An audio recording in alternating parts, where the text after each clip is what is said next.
ಚನ್ನಪಟ್ಟಣ ತಾಲೂಕಿನಲ್ಲಿ ನಾವು ಮುಂದೆ ಇದೀವಿ, ಕಾಂಗ್ರೆಸ್ ಪಕ್ಷ ಮುಂದೆ ಇದೆ ಅಂತ ತೋರ್ಪಡಿಕೆಯನ್ನ ಮಾಡಿಕೊಟ್ಟಿದ್ದಾರೆ. ಆದ್ರೆ ಇವತ್ತಿಗೆ ಮಾತ್ರ ಸೀಮಿತ ಆಗದೆ ಅದು ಇನ್ನು ಮುಂದಿನ ದಿನಗಳಲ್ಲಿ ಏನು ನಮ್ಮ ಸಂಸದರು ನಮ್ಮ ಚನ್ನಪಟ್ಟಣ ತಾಲೂಕಿಗೆ ಚುನಾವಣೆ ಉಪಚುನಾವಣೆ ಏನ್ ಬರ್ತದೆ ಆ ಚುನಾವಣೆಗೆ MLA ಅಭ್ಯರ್ಥಿಯಾಗಿ ಬರಬೇಕು ಅಂತ ಎಲ್ಲರ ಆಶಾ ಮನೋಭಾವಗಳಿಗೆ ಅವರು ಸ್ಪಂದಿಸಿ ಒಂದು ಕ್ಷೇತ್ರಕ್ಕೆ ಅಭ್ಯರ್ಥಿಯಾಗಿ ಬಂದು ನಾವು ಇನ್ನೂ ಅತಿ ಹೆಚ್ಚು ಕೆಲಸಗಳನ್ನ ಮಾಡಿ ನಮ್ಮ ಸಂಸದರನ್ನ ಇನ್ನು ಎಲ್ಲಾ ಕ್ಷೇತ್ರಗಳಲ್ಲೂ ಕೂಡ ಈ ದೇಶವೇ ಕೂಡ ತಿರುಗಿ ನೋಡ್ತಾ ಇತ್ತು ನಮ್ಮ ಗ್ರಾಮಾಂತರ ಕ್ಷೇತ್ರದ ಕಡೆ.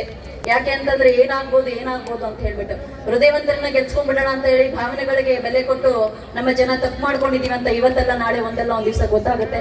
ಅದಕ್ಕೆ ನಾವೇನಾದ್ರೂ ಪ್ರತ್ಯುತ್ತರವನ್ನ ಕೊಡ್ಬೇಕು ಅಂತ ಹೇಳಿದ್ರೆ ನಮ್ಮ ಸಂಸದರು ಉಪಚುನಾವಣೆಗೆ ಇಲ್ಲಿ MLA ಅಭ್ಯರ್ಥಿಯಾಗಿ ಬಂದು ನಾವೆಲ್ಲ ಒಗ್ಗಟ್ಟಾಗಿ ನಿಂತು ಇಲ್ಲಿ ಕೆಲಸವನ್ನ ಮಾಡಿ ನಾವು MLA ಮಾಡಿ ಅವರನ್ನ MLA ಆಗಿ ಗುರುತಿಸಿ ನಾವು MLA ಮಾಡಿ ನಾವು ಕ್ಷೇತ್ರಕ್ಕೆ ಸಂಸತ್ತಿಗೆ ಕಳಿಸುವಂತ ವಿಧಾನಸಭೆಗೆ ಕಳಿಸಿ ನಮ್ಮ ಪರವಾಗಿ ಧ್ವನಿ ಎತ್ತುವಂತ ನಮ್ಮ ಸಂಸದರ ಪರವಾಗಿ ನಾವೆಲ್ಲ ಮುಂದೊಂದು ದಿನ ನಿಲ್ಬೇಕಾಗಿದೆ. ಮತ್ತೆ ಇವತ್ತಿಗಷ್ಟೇ ಸೀಮಿತ ಅಲ್ಲದೆ ಇನ್ನು ಮುಂದಿನ ದಿನಗಳಲ್ಲಿ ನಾವು ಅತಿ ಹೆಚ್ಚು ಬೂತ್ ಮಟ್ಟದಲ್ಲಿ ಕೆಲಸವನ್ನ ಮಾಡಿ ನಾವು ಏನು ಇವತ್ತು ಮಾಡಿದೀವಿ ಅದನ್ನ ಎಚ್ಚರವನ್ನ ತೋರಿಸುವಂತ ಅವಶ್ಯಕತೆ ಇದೆ.